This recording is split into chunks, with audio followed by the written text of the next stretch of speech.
किस क्रिया के फल की प्राप्ति के लिए कर्ता से भिन्न किसी फलदाता की अपेक्षा रहती है। सेवादि जैसी जो क्रिया है, जो दृष्ट फला है लेकिन कालांतर फला है, ऐसी जो क्रिया होती है, चूंकि वो उत्पन्न होकर के नष्ट हो जाती है बिना फल दिए, इसलिए कालांतर में जब उसी क्रिया का फल मिलता है तो वो किसके द्वारा मिलता है, किसके निमित्त से मिलता है, इस पर विचार होना ही चाहिए। बिना किसी निमित्त के फल का प्राकट्य युक्ति संगत लगता नहीं, क्योंकि क्रिया उत्पन्न होकर के नष्ट हो चुकी है। कर्ता स्वयं अपने कर्म के फल का प्रयोक्ता नहीं हो सकता। ऐसी दशा में कर्ता से भिन्न कोई फलदाता होना चाहिए। तो पहले तो कोई होना चाहिए, इस प्रकार की संभावना की सिद्धि की गई। इसका दृष्टांत है, जैसे सेवादि क्रिया का जब फल मिलता है तो वो सेव्य के द्वारा मिलता है। सेवक स्वयं ही अपनी की हुई सेवा का फल प्राप्त नहीं कर सकता। सेवा आदि क्रिया, सेवा सदृश क्रिया के फल की निष्पत्ति सेव्य की अपेक्षा से ही होती है। तो इसी प्रकार से सेव्यवत, इसी तरह से कोई सेव्य, कोई स्वामी की तरह कोई होना चाहिए जो कर्ता को उसकी क्रियाओं का फल देता हो अथवा उसको फल प्राप्ति में निमित्त बनता हो। निमित्त की अपेक्षा है।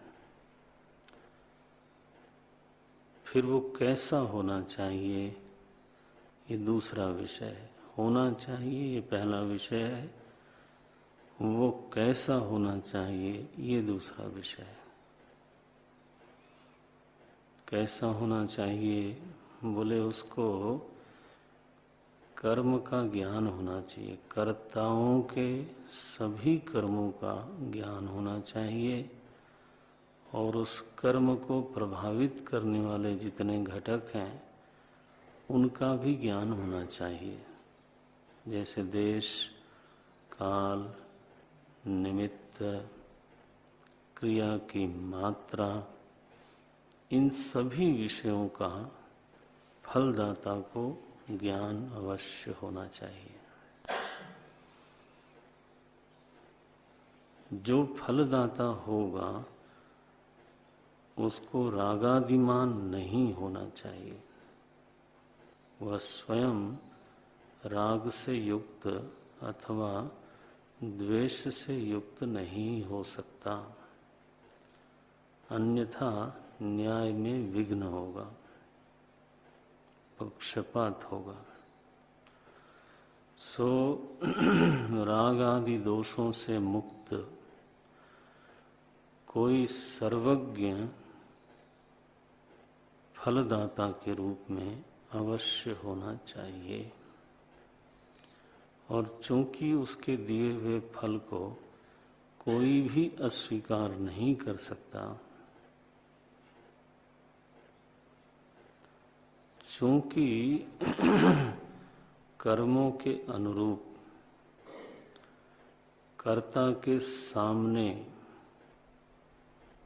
फल को प्रस्तुत करने में वो समर्थ है, और इसलिए जो फलदाता है वो समर्थ होना चाहिए, और इतना समर्थ होना चाहिए कि उसके सामर्थ्य के बाहर कोई चीज नहीं होनी चाहिए। इसको बोलते हैं सर्वसमर्थ, इसको बोलते हैं सर्वशक्ति, इसी को बोलते हैं ईश्वर, जिसके शासन में समग्र चराचर प्रपंच हो। 5 महाभूत को देह पिंड के रूप में उपस्थित करने की सामर्थ्य हो। ये कितना बड़ा आश्चर्य है कि जो 5 महाभूत हैं उनमें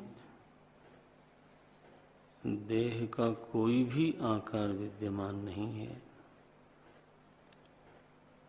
लेकिन अनिर्वचनीय प्रक्रिया से इस 5 महाभूत को गर्भाशय में निर्मित करना और फिर उसको नाल के द्वारा भोजन देना, जीवन देना, भूमिष्ठ होने पर वही असहाय शिशु, वह देह पिंड फिर धीरे धीरे विकसित होता है, बढ़ता है। तत्व की दृष्टि से वो एक 5 महाभूत का पिंड मात्र है, लेकिन फिर वो बढ़ता है, विकसित होता है, उसमें क्रियाएं होती हैं, फिर वो स्वावलंबी होता जाता है। नारायण। और एक बिंदु पे जाकर के उसका बढ़ना रुकता है, चाहे हम जितना प्रयास करें। तो इसका मतलब है कि पहले जो देह में विकास हो रहा था वो भी हमारे प्रयास का परिणाम नहीं था। अगर प्रयास का ही परिणाम होता तो उस बिंदु पे जाके रुकता क्यों? न केवल विकास को विराम मिलता है, बल्कि विकास की विलोम गति हो जाती है, विपरिणाम होता है। तो विपरिणमते बोलते हैं। और फिर धीरे धीरे कर्ता के प्रयास के बावजूद देह पिंड में क्षरण होता है, और फिर वही देह पिंड पुनः पंचत्वं गतः। तो उसके शासन की क्या सीमा बनाई जाए? तो 5 महाभूत को जो एक देह पिंड के रूप में प्रस्तुत करता हो और उस देह पिंड के भोग के योग्य नाना प्रकार की वस्तुओं को प्रस्तुत करता हो। आखिर जो भी हमारे आसपास साधन हैं, भोग हैं, उसके निर्माता हम लोग तो नहीं हैं। हम लोग कर्म करने में स्वतंत्र हैं, एक सीमा तक कर्म के अधिकारी हैं, लेकिन उस कर्म के अनुरूप 5 महाभूतों से नानाविध फल की जो निर्मिति है,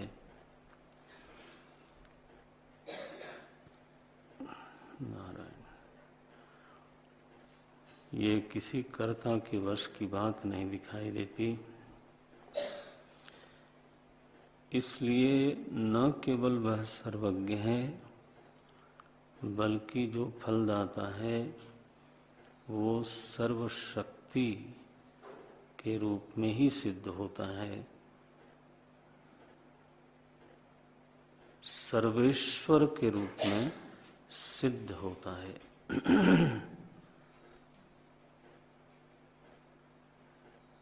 एक अभिप्राय ये ध्यान में रखना है कि अगर तो कर्ता है तो फलदाता की सत्ता को नकारना ये अविचार है।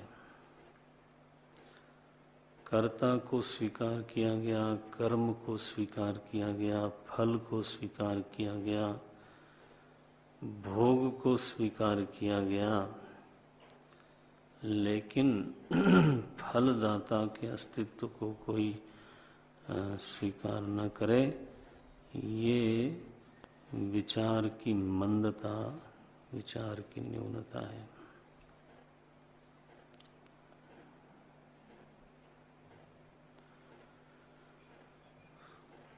कर्तृत्व के संदर्भ में सर्वेश्वरत्व सिद्ध ही है।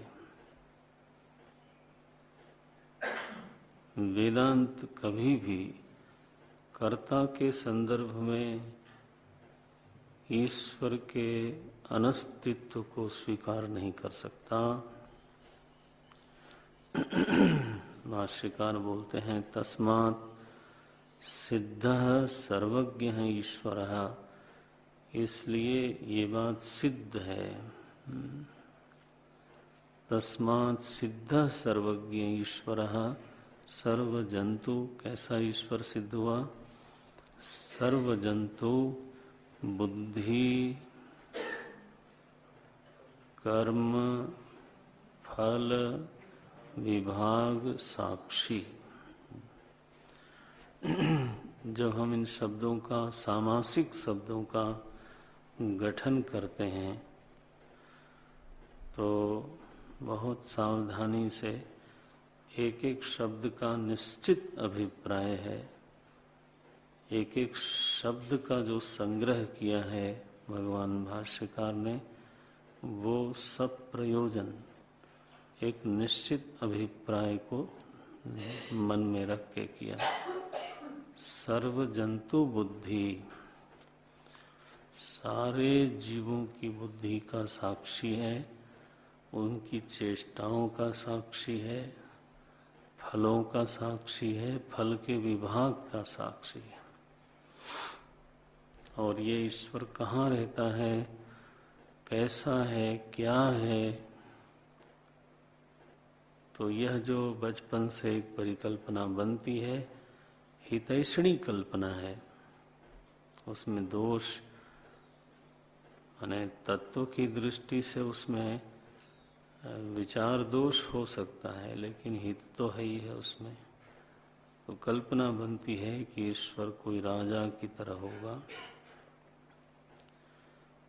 किसी लोक विशेष में, किसी, क्योंकि प्रत्यक्ष में दुनिया में जो भी ईश्वर हैं, माने जो भी हमारे सेव्य की जगह पर बैठे हुए हैं, वो सब के सब व्यक्ति रूप हैं और उनका कहीं कहीं एक जगह निवास है और वहीं से वो फिर हमारा शासन करते हैं। प्रत्यक्ष जगत में तो यही सत्य है। गुरु भी अगर सेव्य की जगह बैठा है तो एक व्यक्ति रूप में है, एक स्थान पे निवास करता है और वहां से ही वो शासन करता है। अथवा कोई नौकरी में हो तो उसका भी जो सेव्य है वो एक व्यक्ति ही है। तो देवी देवता भी अगर सेव्य के स्थान पे बैठे, इसलिए ईश्वर शब्द संस्कृत में बहुत बार बहुवचन में भी आता है, ईश्वराणाम में से बोलते हैं। तो ईश्वरों का भी ईश्वर ऐसे बोलते हैं। तो ईश्वर बहुवचन में कैसे हुआ? क्योंकि ईश्वर तो शासन करने वाले को बोलते हैं, तो जो हमारे सामने ही कोई प्रत्यक्ष है वो हमारा शासन अगर करता है तो वो हमारे लिए ईश्वर तो हुआ ही। छोटे बच्चे के लिए माता पिता उसके ईश्वर तो है ही हैं। क्यों क्यों है? क्योंकि क्रिया तो ईशन की हो रही है वहां पर।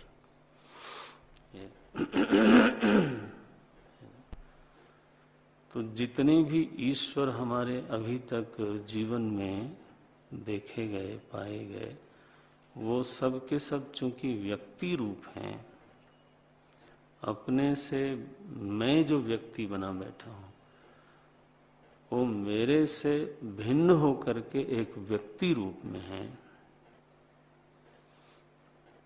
इसलिए जो सर्वेश्वर है, अंतिम ईश्वर है, उसके प्रति भी यही भावना बनती है कि वह भी कोई व्यक्ति रूप ही होगा और उसका भी कोई एक निश्चित स्थान होगा।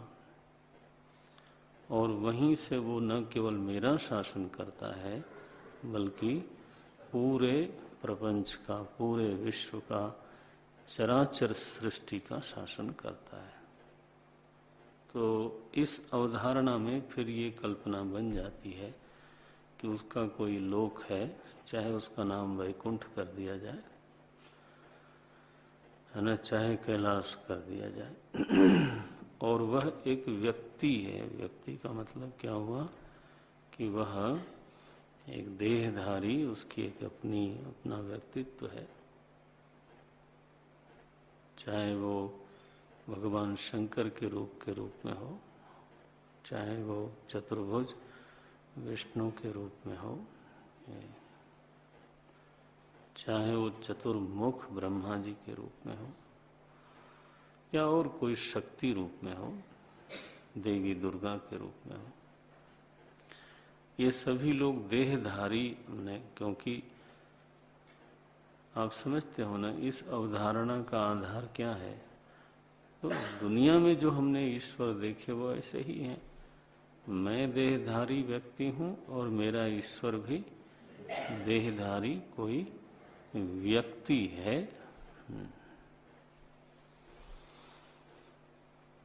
ऐसा है।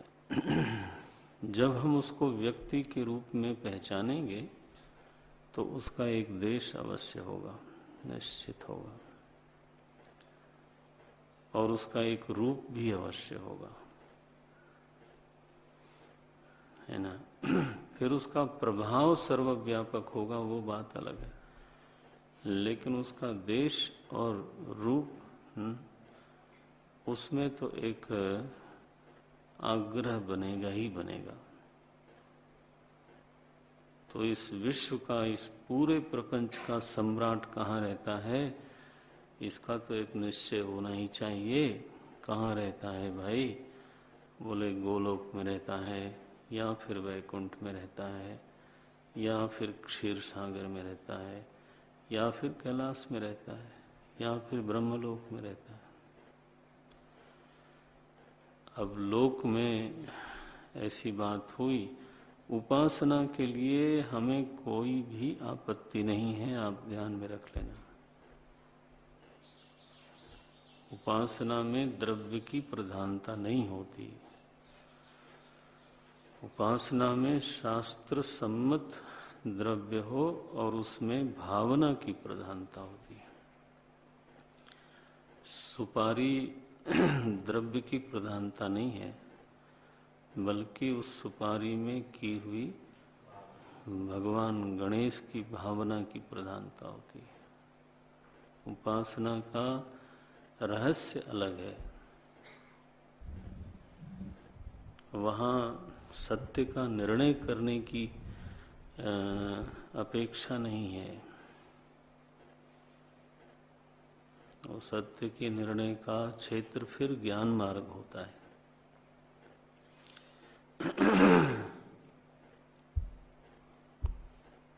सो अगर ये भावना बनती है कि एक लोक है, वहाँ एक व्यक्ति ऐसे रहते हैं, तो उपासना तो सिद्ध हो ही जाती है। और वो मनमानी भी नहीं है, वो शास्त्र सम्मत है। पुराण में इस तरह की बातें आती हैं तो ये नहीं कोई कह सकता कि ये बातें केवल मन मानी है, कोई उपासक का अपनी कल्पना है, सो नहीं। लेकिन जब तत्व निर्धारण का प्रसंग आता है तो ये जो बचपन से सुनी हुई और की हुई अवधारणा है ना, उसको छोड़ने का साहस होना चाहिए। उसको छोड़ने का अभ्यास होना चाहिए। वो क्या बोलते हैं, साक्षी सर्वभूतांतरात्मा। बस यहाँ तक तो ईश्वरवादियों को बड़ा ही अनुरूप लगता है ये विचार कि ऐसे ईश्वर का प्रतिपादन भगवान भाष्यकार कर रहे हैं जो सभी कर्ताओं के फल का दाता है, सर्वज्ञ है, सर्वशक्ति है, न्यायी है, राग आदि से मुक्त है। ऐसे ठीक ही है। विश्व के सभी धर्मों के ईश्वर में ये बात मानी जाती है, सर्वज्ञ है, सर्वशक्ति है, न्यायप्रिय है। लेकिन अब देखो जो आखिरी शब्द लिखा भाष्यकार ने, ऐसा जो ईश्वर है वो कर्ता से विलक्षण है, कर्ता से भिन्न है, असंसारी है, लेकिन कर्ता से भिन्न नहीं भी है। बस यहाँ पर बस सावधानी रखना। सर्वभूतांतर आत्मा, यह ईश्वर राजावत व्यक्तिवत न होकर के उसी कर्ता का अंतरात्मा है, और केवल उसी कर्ता का नहीं बल्कि सर्वकर्ताओं का अंतरात्मा है। पहले भी आप बार बार पढ़ें इसको, ये तो एक बार पढ़ने सुनने की बात, बहुत कोई योग्य अधिकारी हो तो तब बात बनेगी, अन्यथा तो बार बार पढ़ना चाहिए। पहले ठीक से समझने के लिए, बाद में रसास्वाद के लिए। जिनको समझ में आता है वो विलास करते हैं इन ग्रंथों में, उनका और कहीं विलास होता नहीं। बाकी निकृष्ट साहित्य लगता है तो उनकी बुद्धि वहां से निराश होती रहती है। इतना उच्च विचार जहां पर दिखाया हो उसको छोड़ करके तो फीका और अतात्विक जहां पर चर्चा होवे उसमें कौन विलास करता है। जो महापुरुष लोग हैं वो इसीलिए निर्ग्रंथापि मुनयः आत्मा राम, आप जानते हो भागवत जी में लिखा, जिनके ग्रंथ माने ग्रंथियां छिन्न हो गई, जो तो आत्मरमण करने वाले लोग हैं वो लोग इसी में रमणते हैं।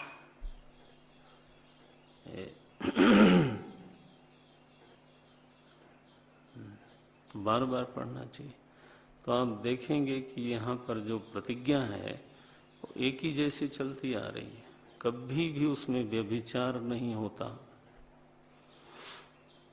तो यहाँ लिखा सर्वभूतांतरात्मा, उसके पहले एक जगह लिखा सच आत्मभूत है, 4 लक्षण बताए थे। सच आत्मभूत सर्वस्य विज्ञानस नित्य विज्ञान स्वभाव है, सर्व क्रिया फल प्रत्यय साक्षी। आगे संसार धर्म ही असंस्पृष्ट, ये वो समझो वो निचोड़ है, निष्पत्तियां हैं, तो उनको आप बिल्कुल धारण करके रखना है, उसको छोड़ना नहीं है। तो वहां भी लिखा सच आत्मभूत सर्वस्य, जो प्रभु है वो सभी का आत्मभूत है, अन्य देश निवासी कोई व्यक्ति विशेष नहीं है।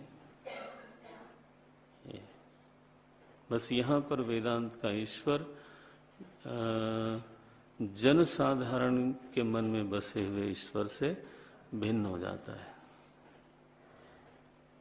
एक देश विशेष निवासी और एक व्यक्ति विशेष के रूप में वेदांत ईश्वर को नहीं लेता। बस ये उसका हेतु बताया आपको। भिन्न मानने पर हाँ अनवस्था दोष होता है। हाँ, ईश्वर की अन्यता को, व्यक्ति रूप में उसकी अन्यता को स्वीकार करने पर ईश्वरस्यापि ईश्वरः भवितुमर्हति, ईश्वर का भी कोई ईश्वर होना फिर चाहिए। और इस रीति से फिर अनवस्था दोष और चक्रिका पत्ती का दोष आता है। क्योंकि कोई अंतिम ईश्वर है, इस प्रतिपादन के लिए हमारे पास, किसी के पास कोई दृष्टांत उपलब्ध नहीं है। ये तो इसको बिल्कुल साफ रखना चाहिए। तो बोलते हैं ऐसा जो है, तस्मात् सिद्धः सर्वज्ञः ईश्वर, चार चार लक्षण हर जगह देते हैं। ऐसा एक योग बन गया है। हर जगह चार लक्षण प्रस्तुत, शुरू आरंभ में भी चार लक्षण, अब बीच में भी चार लक्षण, फिर बीच में चार लक्षण, अभी फिर से चार लक्षण बोलते हैं। तस्मात् सिद्धः सर्वज्ञः ईश्वरः सर्वजंतु बुद्धि कर्म फल विभाग साक्षी, और फिर कहा सर्वभूतांतरात्मा। भागवत जी में भी बिल्कुल यही चार लक्षण बोलते हैं। तस्मात् भारत सर्वात्मा भगवान ईश्वरो हरि। बस और भागवत जी में प्रथम स्कंद में सूत जी से पहले ये बुलवाया गया, फिर सुखदेव जी ने 2 बार ये बात कही। ये नहीं बोलते नहीं चले जाते हैं, दे मीन इट। इसलिए उसी पर बल देने के लिए, उसको स्ट्रेस करने के लिए उसी शब्द की आवृत्ति करते हैं। फिर इसी शब्द को ब्रह्मा जी से बुलवाया गया नारद जी के लिए। यथा हरौ नृणाम, हाँ कैसे, हाँ यथा हरौ, देखो हरि शब्द है, भगवती नृणाम भक्तिर भविष्यति सर्वात्मनि अखिलाधारे। 4 भागवत जी को बहुत ही सावधानी से पढ़ने की जरूरत है, रस लेकर के। बट भगवान के घुंघराले बाल तो देखना है लेकिन भगवान का जो स्वरूप है ना, उसको भी भागवत जी में कैसा कहा गया है वो देखना चाहिए। और उसमें आपको आश्वासन देता हूँ, विश्वास दिलाता हूँ, उसमें आपको कहीं भी व्यभिचार नहीं दिखाई देगा। प्रथम स्कंद से लेकर के 12 स्कंद तक जब जब प्रभु के स्वरूप का निरूपण होगा तो बात भिन्न नहीं कही जा सकती। ये हमारे आचार्य लोगों का ऐसा, तो बीच में भूल गया कि मैंने क्या कहा था, है ना। हमारे ब्रह्मचारी लोग प्रवचन करते हैं तो फिर ऐसा दिखाई देता है कि वो, जैसे कल ही बात हुई थी कि दृष्टांत देने के बाद कहा जाए कि दृष्टांत उपलब्ध नहीं है। तो मैंने 10 मिनट में अपनी ही वाणी का विरोध स्वयं वक्ता करता है, होता है ना। ये एक का नहीं है, सभी का है। मैं रोज टोकने लग जाऊं तो आप कहीं ऊब न जाएं।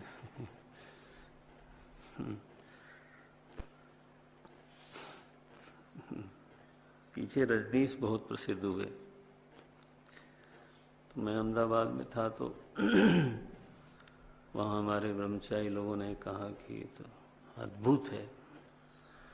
तो हम तो जब घर पे थे तो हमने पढ़ा था उनको।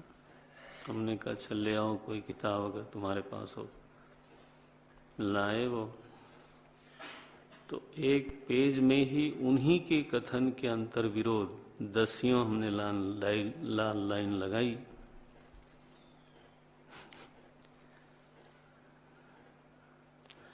ये तो जो लोग शास्त्र के विचार के संस्कार से संस्कृत नहीं होते, जिनकी बुद्धि में वो संस्कार नहीं पड़ा कि विचार का प्रौढ़ रूप क्या होता है, शुद्ध रूप क्या होता है, वो लोग इसमें बहते हैं। तो उनको खुद तो कोई विचार से सत्य तक पहुंचने की जल्दी नहीं है, अभी जीना है बरसों और अगर इस शरीर से समाप्ति भी हो गई तो अगले शरीर में देखेंगे। तो विचार सत्य तक पहुंचाने का साधन है, ये कभी समझा ही नहीं गया। क्या साधन है फिर? वो जनरंजन का और जीविका का। माने आए थे हरि भजन को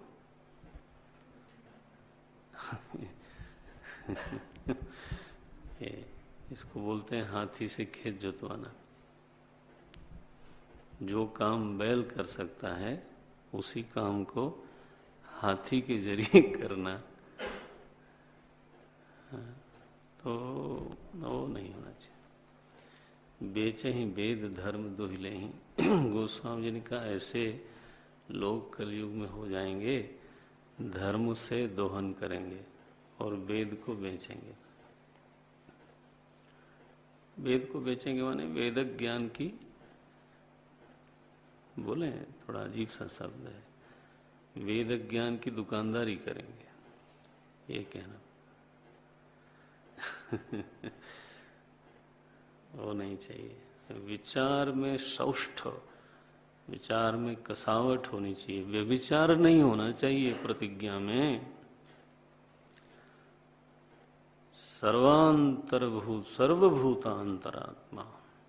अच्छा भाई, अब यहां पर विचार ने एकदम मोड़ लिया है। ये मोड़ों को जरूर ध्यान में रखना, जो लोग रख सकते हैं। विचार कैसे चलता है, फिर कहाँ मुड़ता है, फिर कहाँ मुड़ता है। ऐसे विचार की भी एक गति है, वो सीधी नहीं होती, वक्र गति होती है। नदी की तरह वो भी गंतव्य तक पहुंचता है, लेकिन ऐसे सीधे नहीं जाता, प्रसंग प्रसंग में मुड़ता है। अब यहाँ क्या मोड़ आया? अब प्रतिपाद्य ये हुआ कि ईश्वर तो सिद्ध हो ही गया और ऐसा ही ईश्वर है।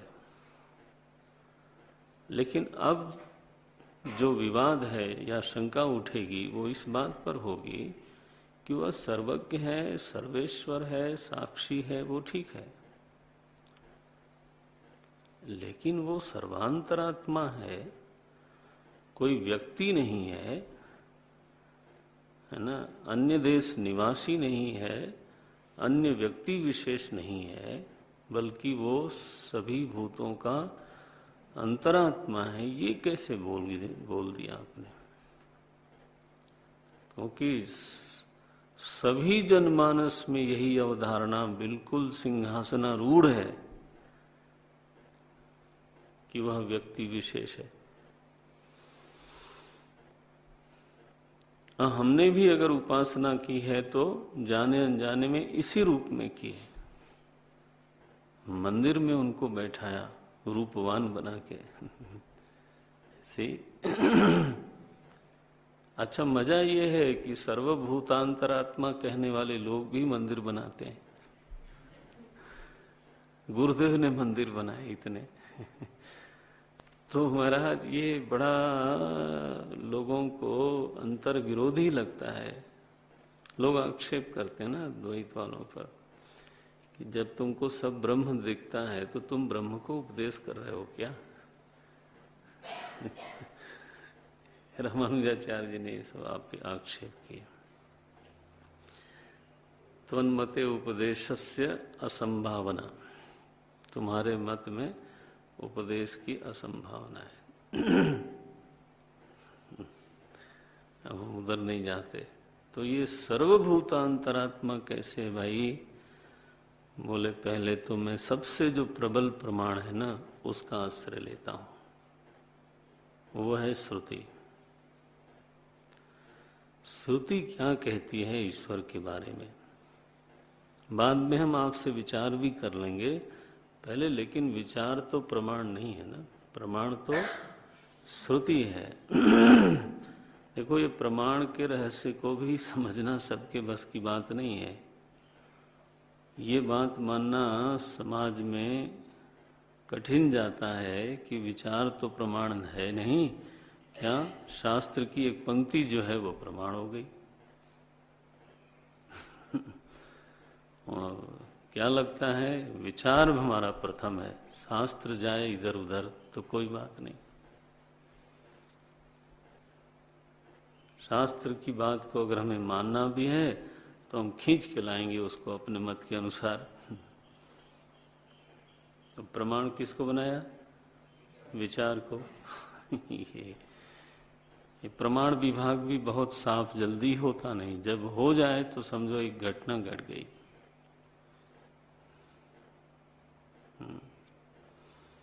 तो हम बोलते हैं, हमारे आचार्यों को देखो आश्रय कहाँ है, बोलते हैं यत् साक्षात अपरोक्षात। ईश्वर के विषय में श्रुति है, यत् साक्षात अपरोक्षात य आत्मा सर्वांतरः इति श्रुते है। माने उदाहरण भी कैसा चुन के देते हैं। बोले देखो, श्रुति ने कहा ईश्वर साक्षात अपरोक्ष है। श्रुति ने कहा न तो वो प्रत्यक्ष है, न तो वो परोक्ष है। ज्ञान के विषय तीन भाग में बांटे गए। एक, इंद्रियों के सामने कोई विषय है उसको प्रत्यक्ष बोलते हैं। जो कभी इंद्रियों का प्रत्यक्ष हो सकता है लेकिन आज नहीं है, उसको बोलते हैं परोक्ष। ध्यान देना परोक्ष की परिभाषा। जो कभी न कभी किसी न किसी की इंद्रियों के सामने हो सकता है, लेकिन आज मेरी इंद्रिय के सामने नहीं है, उसी को बोलते हैं परोक्ष। जो कभी किसी की इंद्रिय के सामने नहीं आ सकता, उसको हम परोक्ष नहीं बोलते। ना ना ना, वो तो माने प्रमाण के अभाव में वो तो है, ये बात हम नहीं कह पाते।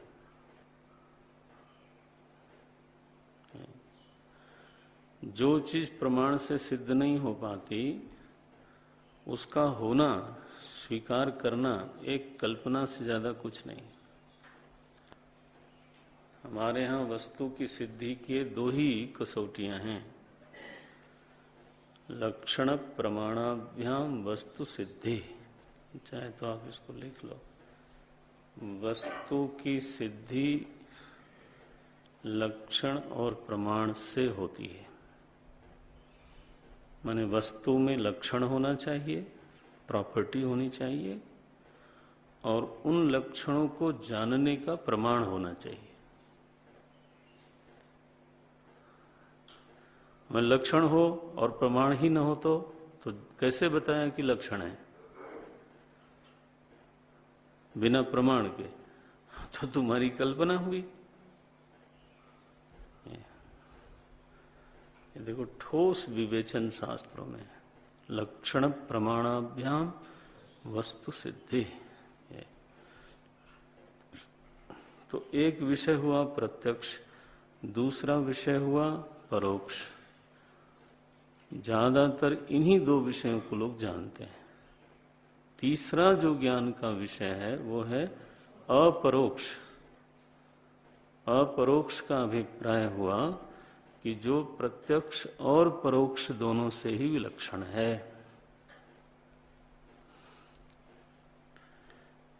बोले वो क्या है? उस दिन आप प्रवचन में बोल रहे थे, अविद्यत्वे सति भासमानत्वम अपरोक्षत्वम। अपरोक्ष किसको बोलते हैं? जो किसी का वेद्य बने बिना भासित होता है।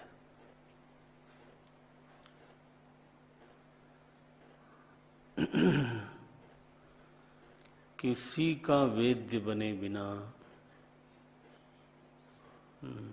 माने विदित की श्रेणी में जो कभी भी नहीं आता, और चूंकि भासित होता है इसलिए अविदित की श्रेणी में भी कभी नहीं जाता। बना? ये देखो, उपनिषद की पंक्ति यहां सिद्ध हो गई।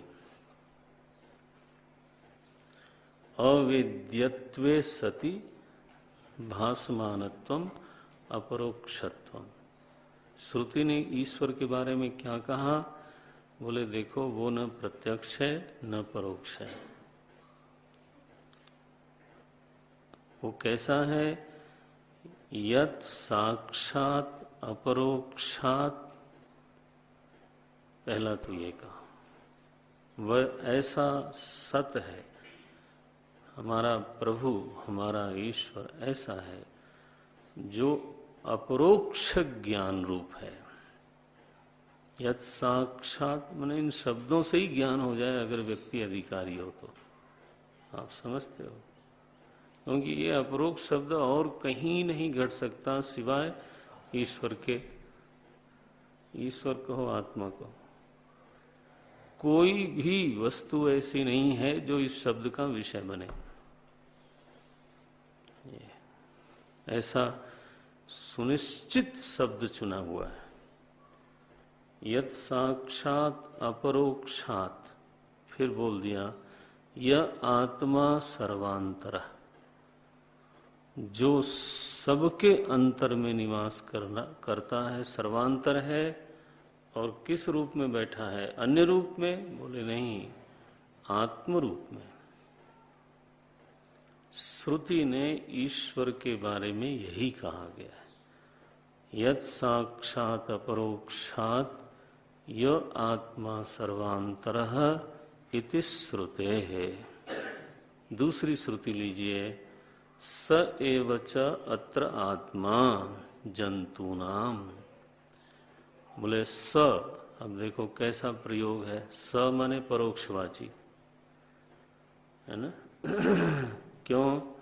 क्योंकि शिष्य की बुद्धि में ईश्वर अभी परोक्षतया सिद्ध है कि ऐसा एक ईश्वर होना चाहिए। तो शिष्य बुद्धि को स्वीकार करके श्रुति माता बोलती है, स, वो जो तुम्हारी बुद्धि में परोक्षतया सिद्ध हुआ है वो परोक्ष नहीं है। स एव च अत्र आत्मा जंतूनाम, वही समस्त जंतुओं का, जीवों का आत्मा है। और कितना बल से बोलती हैं। बोले न अन्यः अतः अस्ति दृष्टा, हमारे भीतर जो बुद्धि प्रत्ययों का साक्षी देव है, साक्षी चैतन्य है, उस चैतन्य के अलावा और कोई दृष्टा नहीं है। ये देखो, बोले नहीं, एक और कोई दृष्टा दूर बैठ के देख रहा होगा। बोले ये मत बोलो, ये ईश्वर ही तुम्हारे भीतर दृष्टा है। न अन्यः अतः अस्ति दृष्टा, दृष्टा कोई और नहीं बल्कि सारे कर्ताओं को फल देने वाला ईश्वर ही है। तो ईश्वर दृष्टा बन के बैठ गया। इतना ही नहीं, श्रोता, लो जी, अब तो आप लोगों में से श्रोता कौन है? मेरे ख्याल से सभी लोग होंगे श्रोता। तो नाम ले रहे हैं कि ये श्रोता जो है ईश्वर से भिन्न कोई श्रोता नहीं है। ध्यान रखना, यहाँ श्रोता का अर्थ है श्रोत्रस्य श्रोत्रम, वो श्रोता जिसके कारण श्रोत्र श्रवण में समर्थ होता है, वो उसको बोलते हैं। न अन्यतः न अन्यः अतो अस्ति द्रष्टा श्रोता मनता, मनता माने मनन करने वाला, विज्ञाता बुद्धि की उपाधि से विज्ञाता, न अन्यत अतोस्ति विज्ञाता इत्यादि। विज्ञातृ शब्द से ये बनाया है समासिक होने के नाते। तो इससे अधिक, इससे हट करके कोई विज्ञाता नहीं है। इत्यादि इस प्रकार के जो वाक्य श्रुतियों में आए, वो क्या कह रहे हैं वाक्य? बोले आत्मांतर प्रतिषेध श्रुते है। ईश्वर को आत्मा से भिन्न दिखाने का विरोध करती हैं ये श्रुतियां। आत्मांतर प्रतिषेध, ईश्वर आत्मांतर है। आत्मांतर माने आत्मा से अलग है। श्रुति इसका सीधा विरोध करती है। न अन्य अतः अस्ति, न अन्य अतः अस्ति, ये प्रतिषेध श्रुति दिखाई देती है।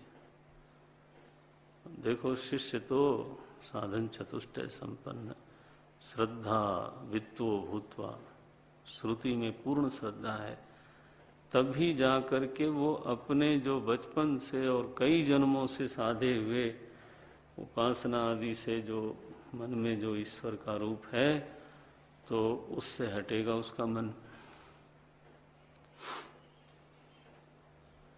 आत्मांतर ईश्वर का श्रुति प्रतिषेध करती है। और हमने उपासना किसकी की है? आत्मांतर ईश्वर की ही की है।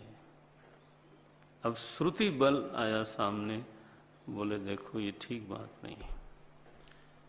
इस स्मृतियों में आप देखो, भगवान ने प्रभु के, स्वयं भगवान के बारे में बोलते हैं, उपद्रष्टानुमंता च, उपद्रष्टानुमंता च भर्ता भोक्ता। उसी को अब क्या बोल रहे हैं? महेश्वर परमात्मेति चाप्युक्त देहेस्मिन्। आगे पुरुष क्या है? देहेस्मिन् पुरुष परः, ये बोलना चाहिए। पुरुष बोलने से कैसा होगा? परः पुरुषः अस्मिन् देहे। अपरोक्ष कर दिया कि नहीं कर दिया? गीता जी में जिसको उपद्रष्टा कहा, उसी को महेश्वर कहते हैं। अब अगर किसी को अपने ही फ्रेम में कसने की अगर आदत पड़ी हो तो छोड़ दो उसको, तो फिर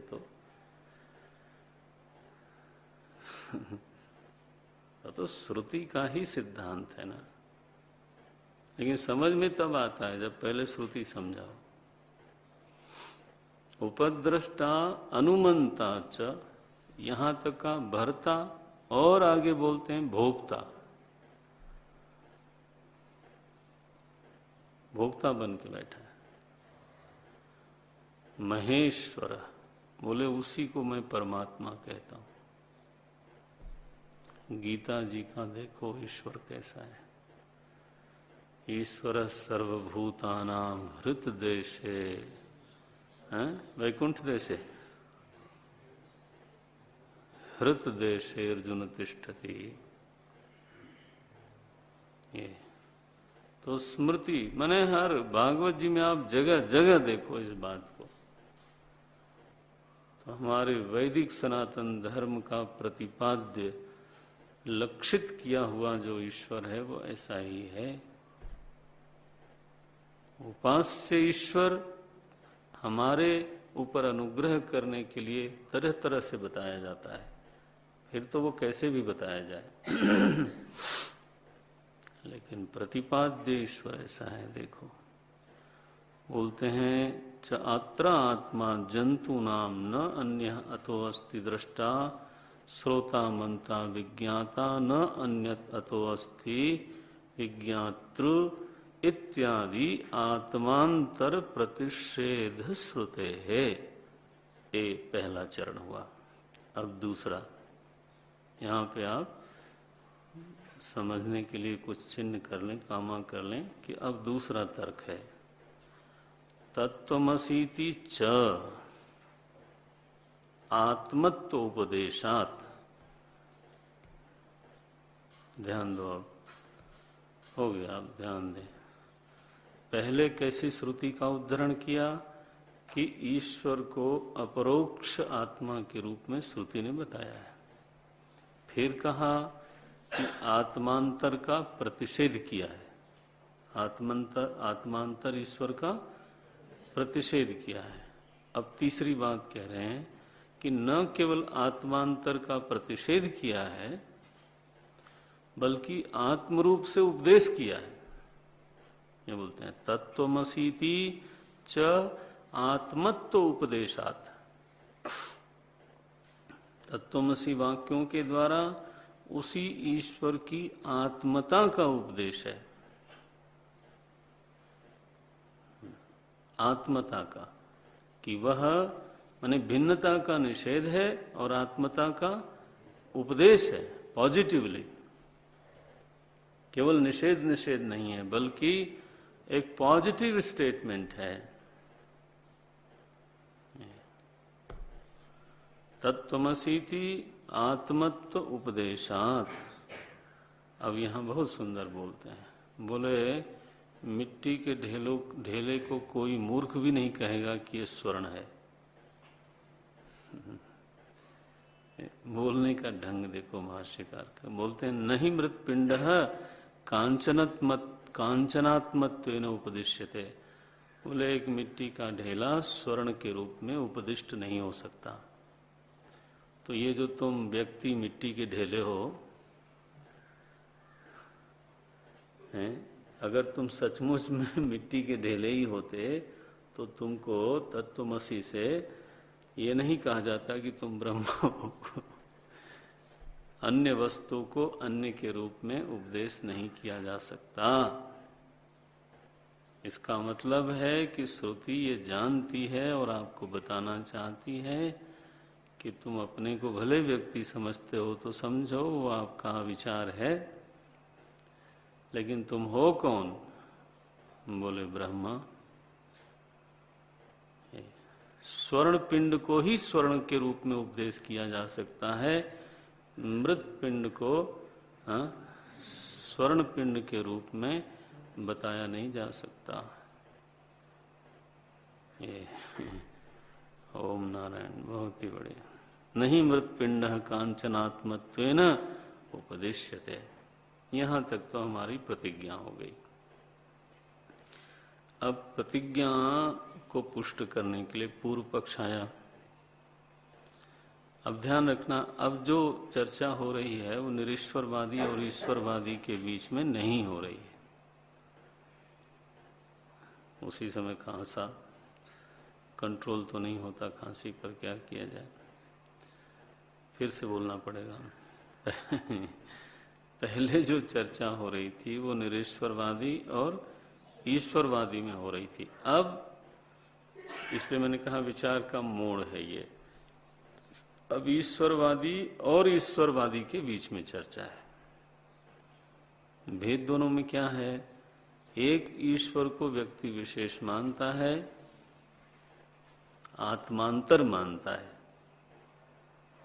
दूसरा उसको आत्मभूत मानता है और आत्मरूप मानता है। व्यक्ति विशेष नहीं मानता। ये दो ईश्वरवादी हैं, एक व्यक्ति विशेष के रूप में, आत्मांतर के रूप में ईश्वर को मानता है, जानता है। और दूसरा व्यक्ति विशेष के रूप में नहीं मानता, बल्कि आत्म रूप में मानता है। बस दोनों ईश्वरवादी। वाओ।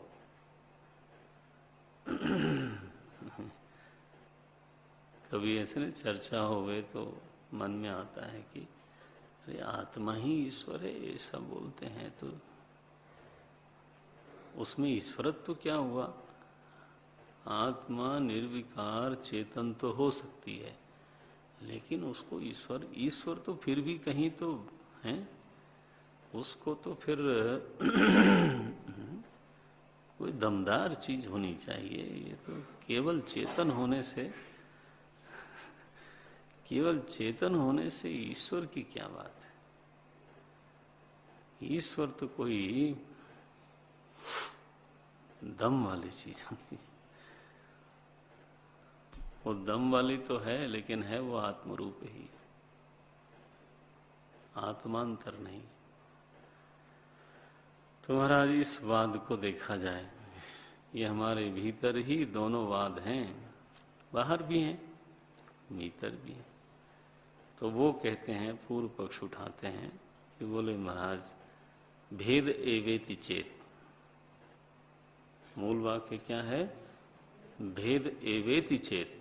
बोले ये जो आपने अभी अभी तीन श्रुतियां उद्धृत की हैं कि यह साक्षात अपरोक्षात या आत्मा सर्वांतरः, दूसरी श्रुति आपने कहा न अन्यतो अस्ति दृष्टा, तीसरी श्रुति आपने कहा तत्वमसि। तो आपकी जो प्रतिज्ञा है ना कि ईश्वर आत्मभूत है, आत्मरूप है, मुझे लगता है ये सही नहीं है। आपको क्या लगता है? बोले भेद एवेति चेत, मुझे लगता है भेद ही होना चाहिए। एव शब्द लगाया, भेद एव इति चेत। बोले क्यों भेद होना चाहिए? आपकी अगर ये प्रतिज्ञा है कि ईश्वर है तो सही, कर्ता से भिन्न है और आत्मा तो कर्ता है, तो वो आत्मा से भी भिन्न हुआ, ऐसा कोई होना चाहिए। जीव से भिन्न निश्चित रूप से ईश्वर है और जीव से भिन्न है। जीव को ही आप ईश्वर बोलते हो, आपको कोई संकोच नहीं होता क्या? अभी आप प्रतिपादन ये कर रहे थे कि जीव स्वयं फल नहीं ले सकता, उसको फल देने वाला कोई उससे व्यतिरिक्त होना चाहिए। फिर आप वहीं आ गए, व्यतिरिक्त होना चाहिए लेकिन वो वही है। लो, तो ये तो ऐसा लगता है जैसे कर्ता एवं फल काले प्रयोक्ता भवती। कर्ता ही फल काल में प्रयोक्ता हो गया। आप में और उनमें भेद क्या है? तम तो नास्तिकतया दृश्यते अतो ईश्वरवादी रूपेण, तो नास्तिक रूप से दिखाई देते हो। ईश्वर को जीव से अभिन्न बना करके तुम जीववादी तो हो गए, लेकिन ईश्वरवादी तो तुम कहीं से भी लगते नहीं हो, बोलते रहते हो, केवल प्रच्छन्न नास्तिक हो। चोरी से नास्तिकवाद करते हो। अरे नास्तिक बनना है तो खुल के आओ। बोले भाई क्यों नाराज होते हो? तुम बताओ तुम्हारी प्रतिज्ञा क्या है? बोले भेद एवेति चेत, ये भेद ही है, यही मेरी प्रतिज्ञा है। बोले हेतु बताओ। देखो ये लोग विचार करते हैं तो विचार का एक तरीका होता है, ये नहीं कि मैं ऐसा कहता हूँ और ऐसा ही कहूँगा और ऐसा ही कहता रहूँगा। क्या कर लोगे? ये भैंस हाँकने के लिए तो ठीक है, लेकिन विचार का प्रतिपादन करने के लिए ये सब तरीका ठीक नहीं है।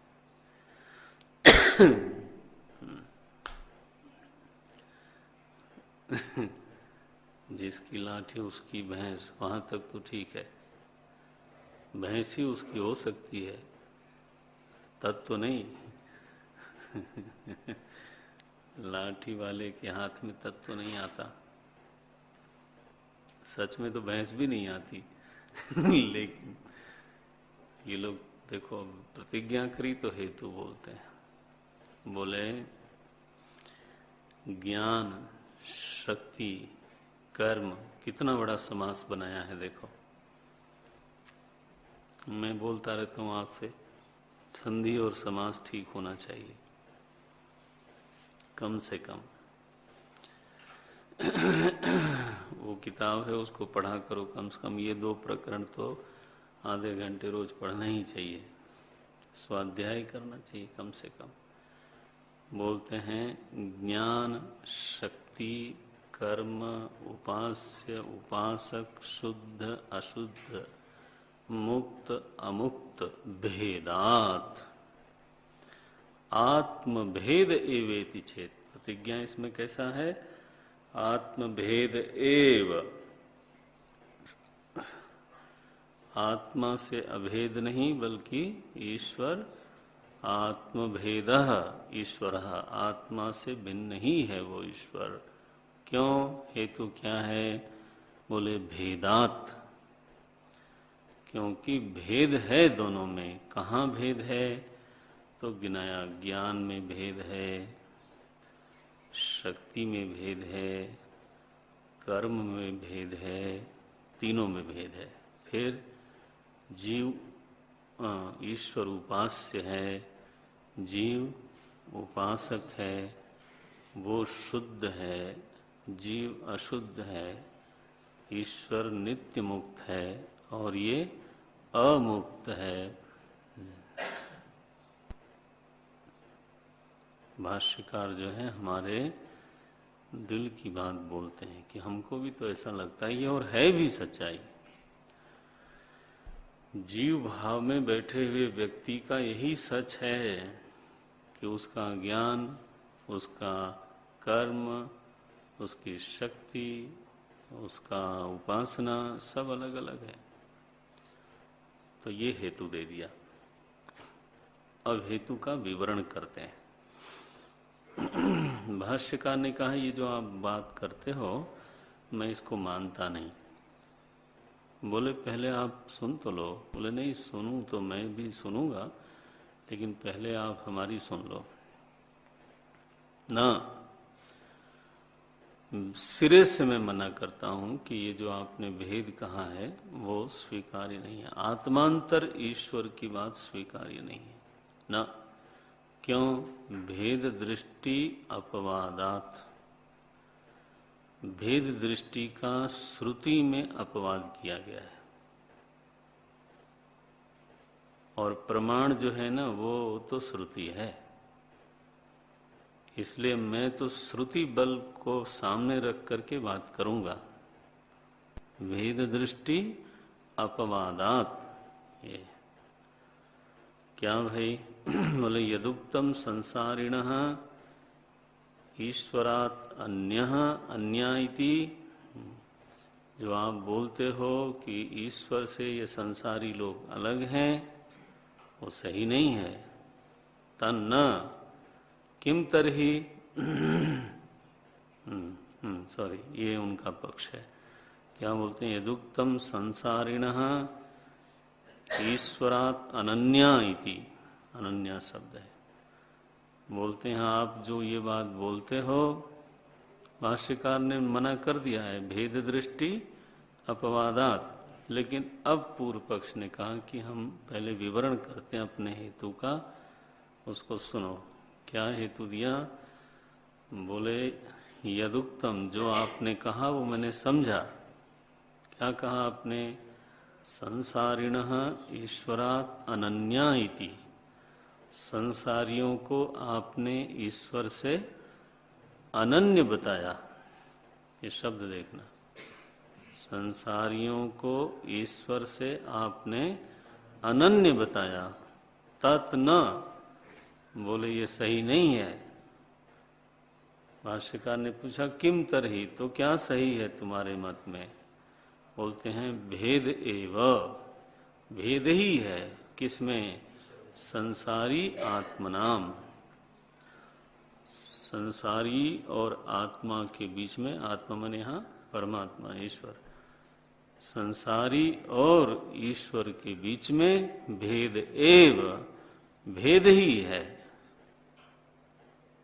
भाष्यकार पूछते हैं कस्मात, क्यों भेद है? उत्तर दिया लक्षण भेदात, क्योंकि दोनों का लक्षण भिन्न है। लक्षण जहां भिन्न होते हैं वहां लक्षण वाली वस्तु भी भिन्न होती है। दृष्टांत बताओ।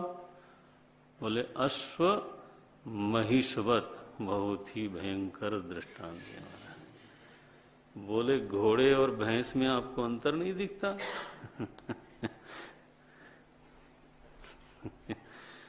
अगली कक्षा में देखेंगे, हेतु तो बन गया उसका। तो ऐसा जोर से बोला, मेरे ख्याल से जरूर चिढ़ के बोला होगा, नहीं तो बताओ इतनी अच्छे शास्त्र में भेद भी दिखाना हो तो घोड़े और भैंस का दिखाने की बजाय कुछ बढ़िया चीज लाना था। गुलाब और कमल में भेद है ऐसा बोलते तो ज्यादा बेहतर था।